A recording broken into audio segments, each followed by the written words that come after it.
Luke had always preferred quiet places. He liked the peace of the open land, the sound of wind moving through tall grass, and the slow, steady rhythm of ranch life. Most people in town said he was a man who did not talk much, but he listened more than others. He spent his days riding fences, fixing tools, and caring for the horses on his ranch near the foothills. It was a simple life, but one he respected. He believed every sunrise brought a task to complete, and every sunset brought a chance to breathe. One warm afternoon, as he rode home along a narrow trail in the valley, something unusual caught his attention. At first he thought it was the sound of the wind, but then he heard it again, a soft, shaky sound that did not belong to the wind or the birds. It was the sound of someone trying not to cry. Luke slowed his horse and listened carefully. The sound came from the grove of trees near a fallen log beside the stream. He gently guided his horse closer. When he reached the clearing, he saw her. A small Apache woman sat alone on the log, her shoulders trembling. Her hands were pressed over her face as if she didn't want anyone to see her tears. Her long dark hair covered part of her arms, and her posture showed how deeply she wished to disappear. She seemed extremely small, almost delicate, like someone who could be easily overlooked in a large crowd. Luke dismounted quietly, careful not to frighten her. He didn't know her, but something in the way she sat there, so small and hopeless, made his chest tighten. He had seen people cry before, but this felt different. This felt like someone who had been carrying a heavy weight alone for far too long. He took a small step forward. "Are you all right?" he asked in a gentle voice. The woman flinched slightly. She wiped her face quickly and lowered her hands, though she didn't look up fully. Luke saw that her cheeks were wet and her eyes were red from crying. She tried to straighten herself, as if she didn't want him to think she was weak. But the sadness on her face made it impossible to hide the truth. "I'm fine," she whispered, though her voice trembled. Luke didn't believe her. But he also understood that some people needed time before they spoke. He didn't push her. Instead, he took a slow step to the side and sat on a broken stump a short distance away. He kept enough space between them so she wouldn't feel cornered, but stayed close enough so she wouldn't feel alone. For a long moment, the only sound was the soft flow of water from the nearby stream. Luke watched her carefully, not with pity, but with concern. He knew everyone had their own story. Sometimes silence was the best way to show respect. After a few minutes, the woman finally took a deep breath. Her fingers twisted nervously in her lap. She looked down at the ground as if she were gathering courage. "My name is Nia," she said quietly. Luke nodded. "I'm Luke. Nice to meet you." She gave a small, sad smile, though it disappeared quickly. She looked down again and sighed. Luke waited patiently. He wasn't the kind of man who rushed anyone. Finally, Nia whispered, "You weren't supposed to find me here." "Shh." Luke raised an eyebrow. "Why is that?" She hesitated, her throat tightening. Then she said the words that seemed to hurt her more than the tears she had cried. "Because today I realized something. Something people have been telling me for years, and I finally believe them." Wait. Luke leaned forward slightly. He didn't interrupt. She swallowed. "They say I'm too small, too weak, not fit for anything important." She paused, her voice breaking. "Not even fit to build a family." Luke felt the weight of her words. He didn't know who had told her such things, but he could see how deeply those words had cut into her. Nia continued with another shaky breath. "In my village, everyone has a role. Everyone is expected to be strong enough to help the next generation. But me." Her voice dropped to a whisper. "They say I'm not breeding material. They say I would bring only trouble." Luke's jaw tightened slightly. He didn't show anger, but he felt it inside. Not at her, but at the cruelty of the words she had been forced to hear. Nia wiped her eyes with the back of her hand. "I didn't want anyone to see me like this. I came here because it's where I feel small enough to hide." Luke thought for a moment before speaking. "You're not weak," he said softly. Nia shook her head quickly.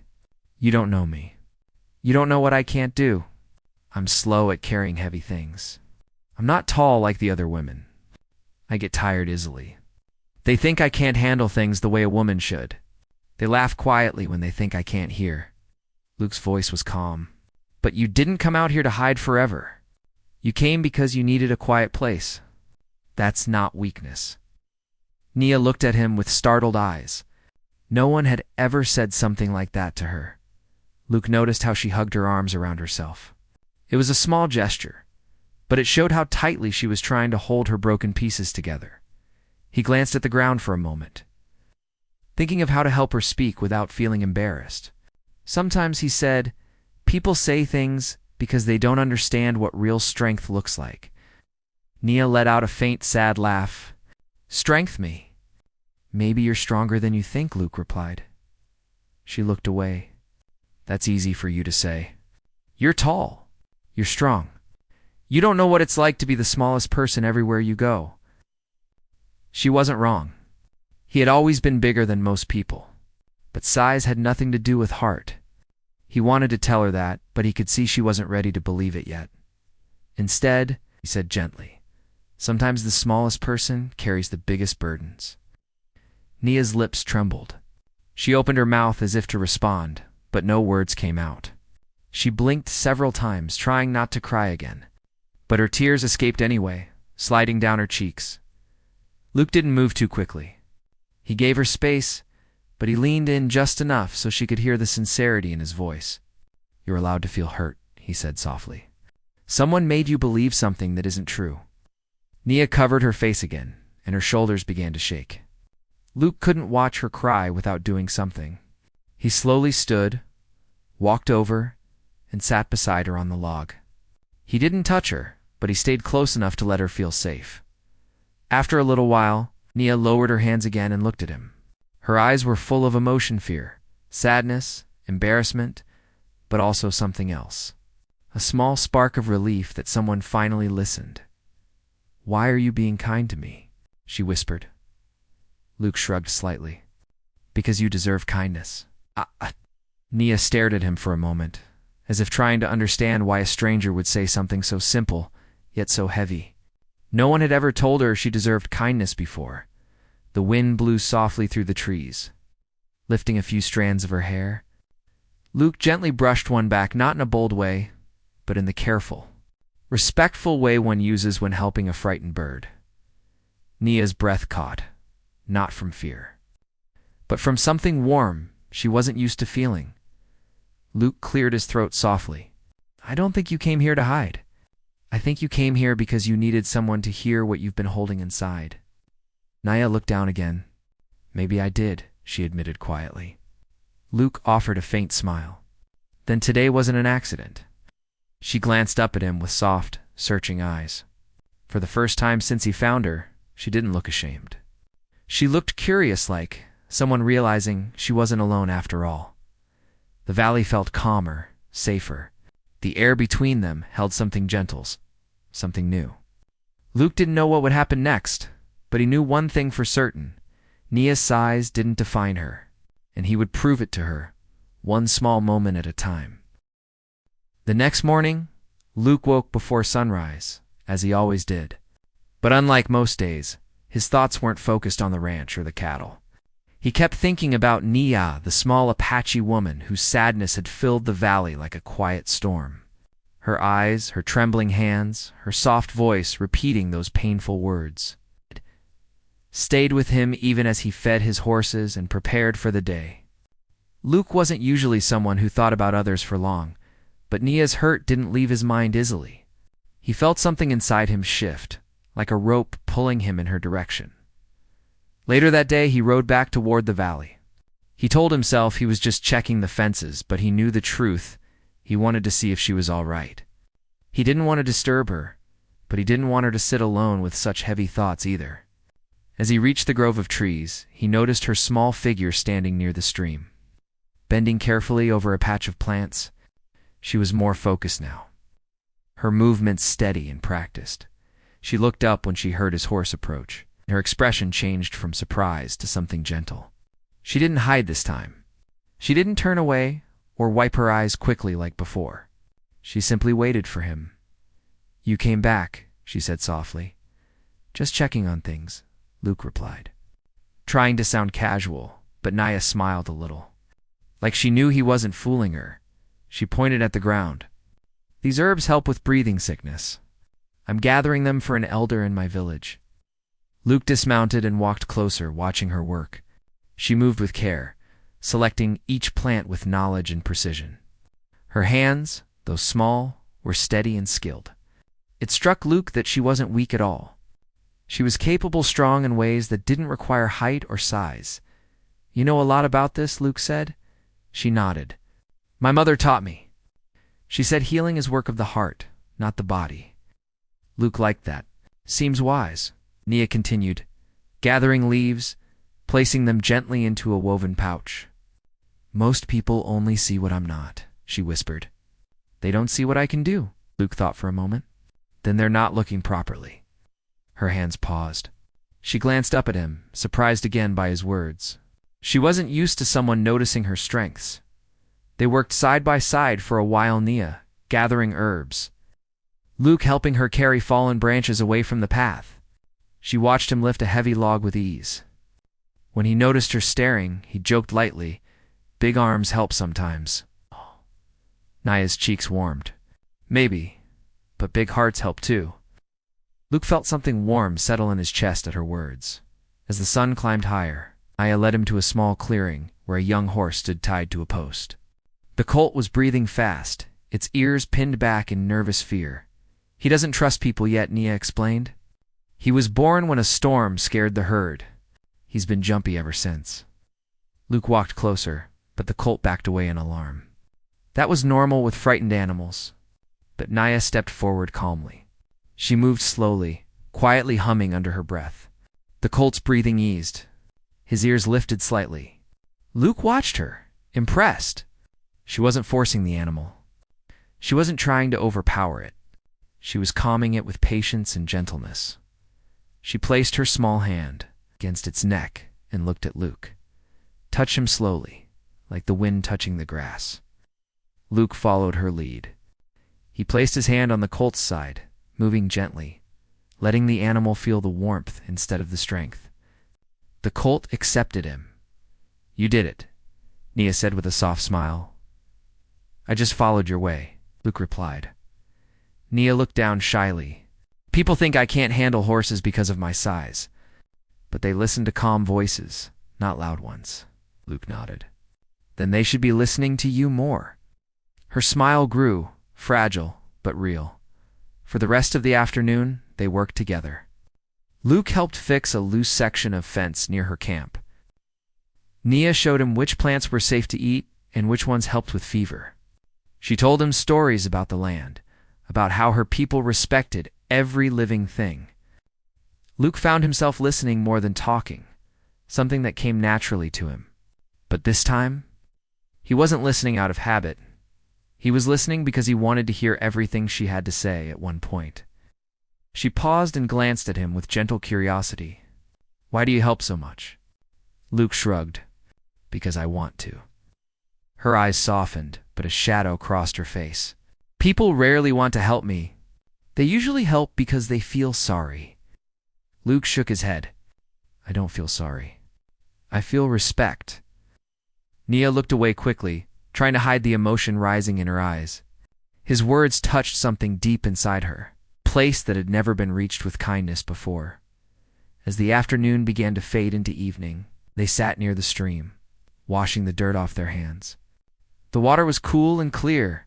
For a moment, everything felt peaceful, like the world had slowed down just for them.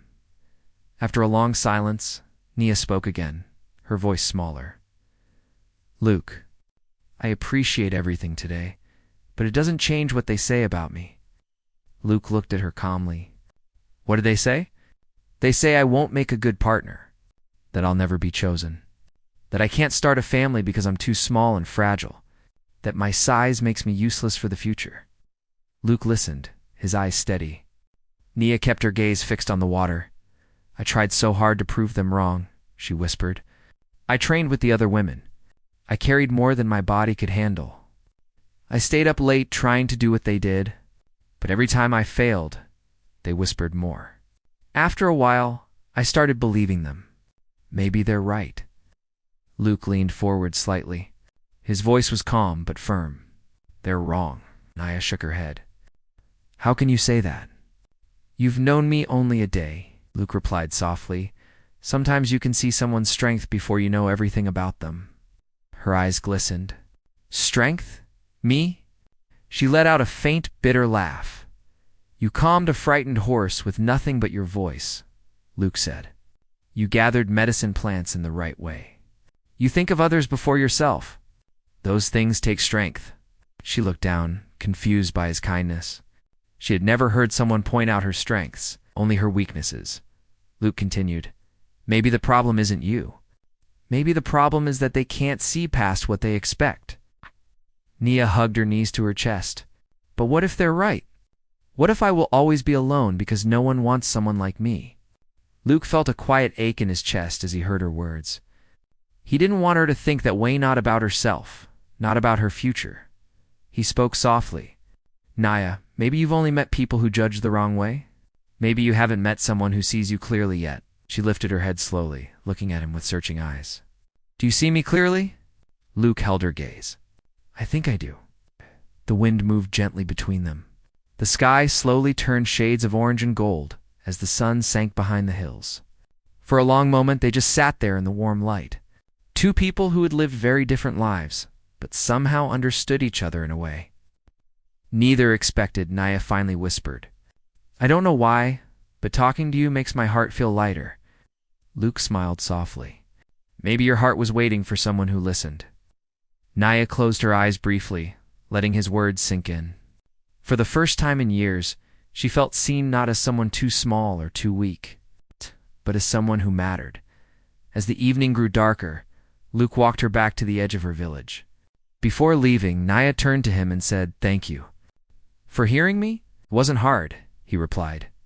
She gave him a shy smile. "Will you come again?" Luke nodded. "If you want me to." She held his gaze for a moment longer, then whispered, "I want you to." Luke rode away slowly, glancing back once to see her standing there, small but glowing in the fading light. Something inside him told him that her story wasn't just one of her. Tit was becoming a story he would be part of, and in her heart. For the first time, Nia felt hope rise like the beginning of a new dawn. Over the next week, Luke and Naya saw each other almost every day.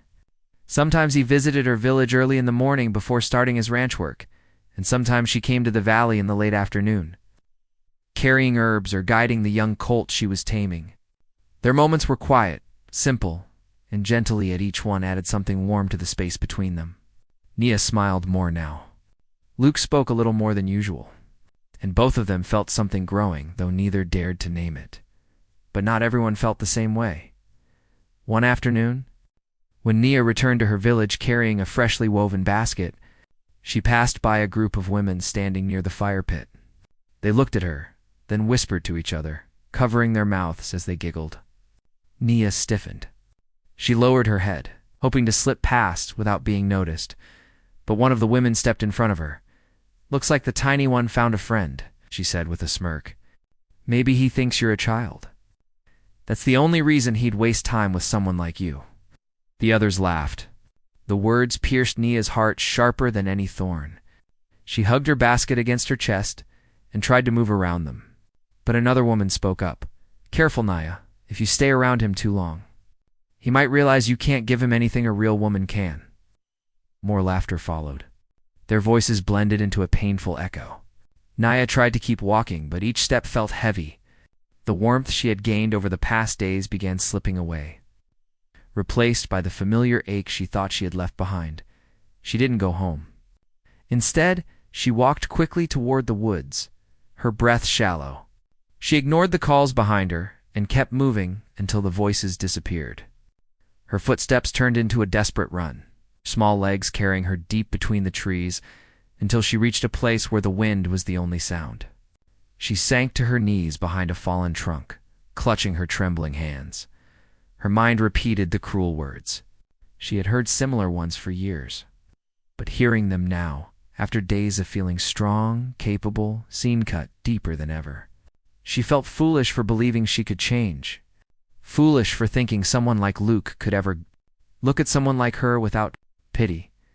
She buried her face in her hands as the tears became fast and uncontrollable. It was late afternoon when Luke rode into the valley looking for her.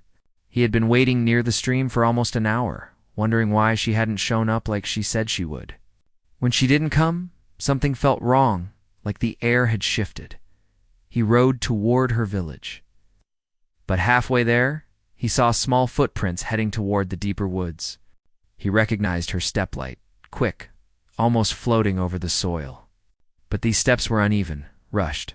Something had upset her. Luke followed the trail carefully. After a few minutes, he found her.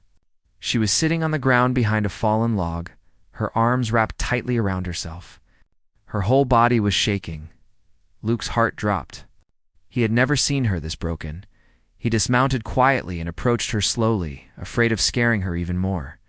"Nia," he said softly. She flinched and lifted her head slightly.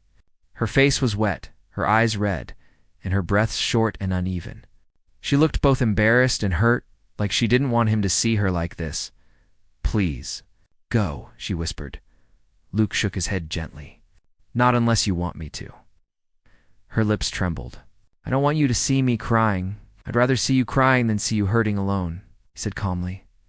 Nia covered part of her face again, trying to hide her expression. "They said things," she whispered. Luke didn't push her. He sat down on the ground beside her, leaving enough space so she wouldn't feel pressured. He waited patiently until she found her breath again. "They said I'm nothing. Too small, too weak. That you would never want someone like me. That you're wasting your time on me?" Her voice broke. "That you will leave once you realize I can't give you anything." Luke felt a quiet anger rise, but he kept his tone gentle for her sake. "Who said that?" Nia shook her head. "It doesn't matter. They're only saying what everyone else thinks." "That's not true," Luke said firmly. "It is," she whispered. "I tried so hard to stop believing it. You made me feel like maybe I wasn't useless. But today, when they spoke, everything came back. All the old words, all the old hurt. And suddenly, I felt small again. Smaller than ever." Luke turned toward her. "Nia, look at me." She hesitated, but slowly lifted her gaze. "I don't care what they said. I don't see you the way they do." Her eyes filled again. "But why? Why would you look at me any different?" Luke took a slow breath. "Because I see your heart before your size." Nia blinked, overwhelmed by the softness in his voice. She gripped her arms tighter.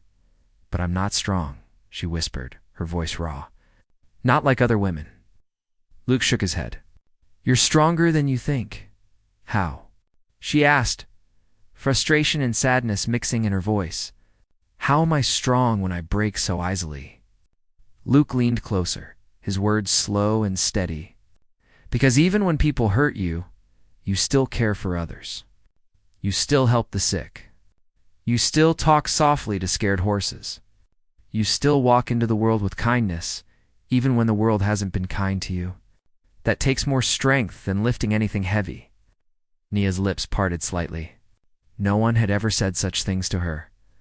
Her shoulders shook again, and a small sob escaped her. Luke didn't speak. He slowly reached toward her but paused, giving her the chance to pull away if she needed to. She didn't. Instead, she leaned toward him without realizing it. Luke gently wrapped his arm around her shoulders. Not tight, not forceful. Just enough that she wouldn't feel alone. Nia tensed at first, then slowly let herself sink into his side, her forehead resting against his shoulder. She cried softly, her tears soaking into his shirt. But she didn't hide anymore. Luke held her with calm strength. One steady presence in the middle of her storm. Minutes passed, then more. The woods stayed quiet, as if respecting her pain. When her crying softened, Luke spoke again, his voice gentle. "You're not small to me," he whispered. Nia's breath caught. "I see someone brave," he continued. "Someone who's been carrying hurt alone for far too long. Someone who deserves better than what people have told her." Nia closed her eyes tightly. "But what if they're right?" she asked in a trembling voice. "What if I'm not enough?" Luke's voice became a soft certainty. "Then I'd spend every day showing you that you are." Nia lifted her head slightly, her eyes shining with confusion and hope all tangled together. Why would you do that, Luke? He looked at her with quiet honesty. Because you matter to me.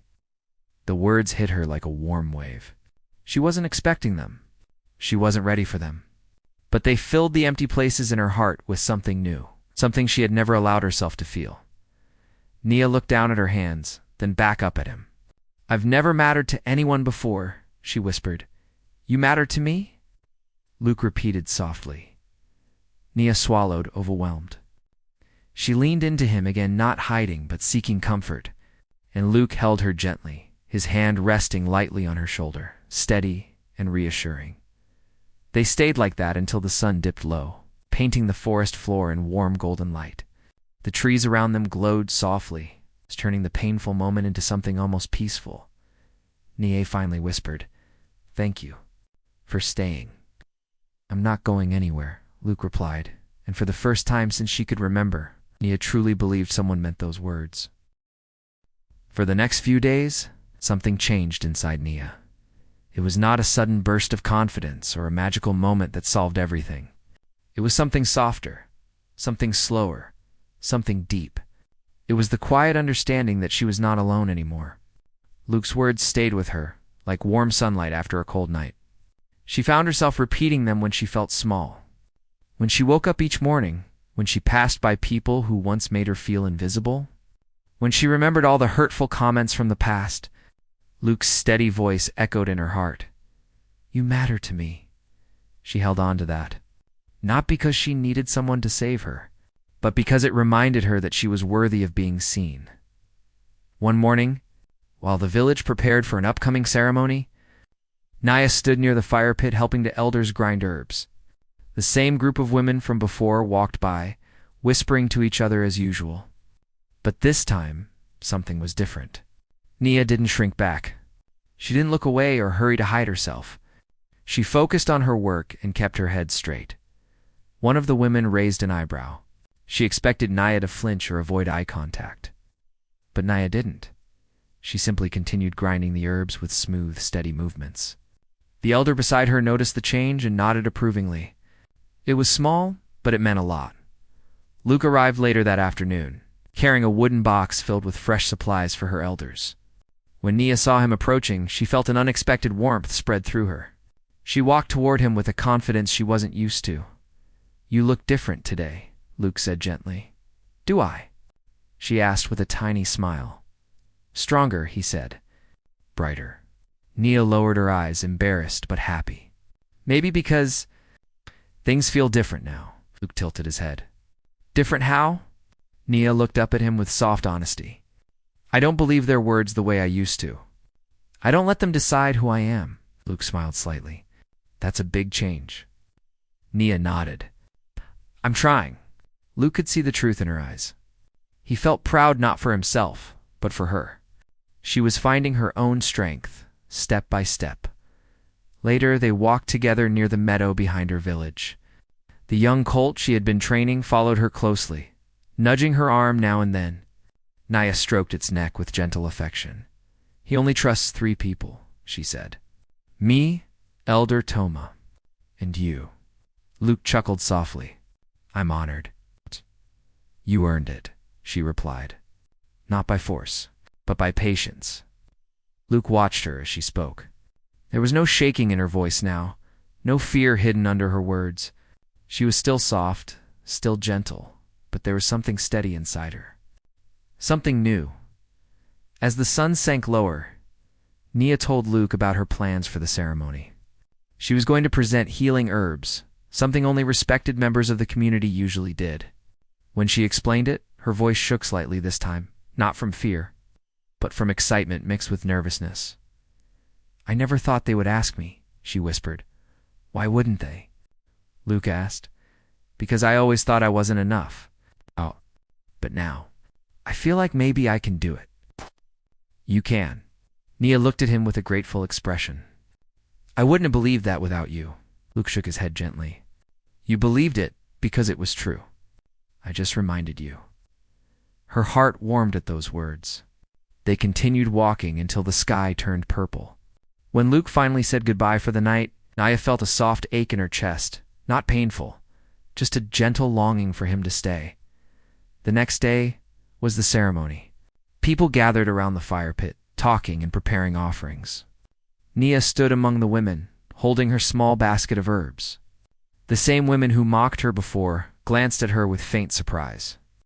They had expected her to hide or stay silent. Instead, she stood tall, small in height, but not in spirit. When it was her turn to step forward, her hands trembled for a moment, but she controlled her breath like Luke taught her. She walked to the center, offered her herbs to the elders, and explained how each one helped with different illnesses. Her voice was clear, her posture graceful. The crowd listened quietly, impressed. Even the women who once laughed at her had no comments now.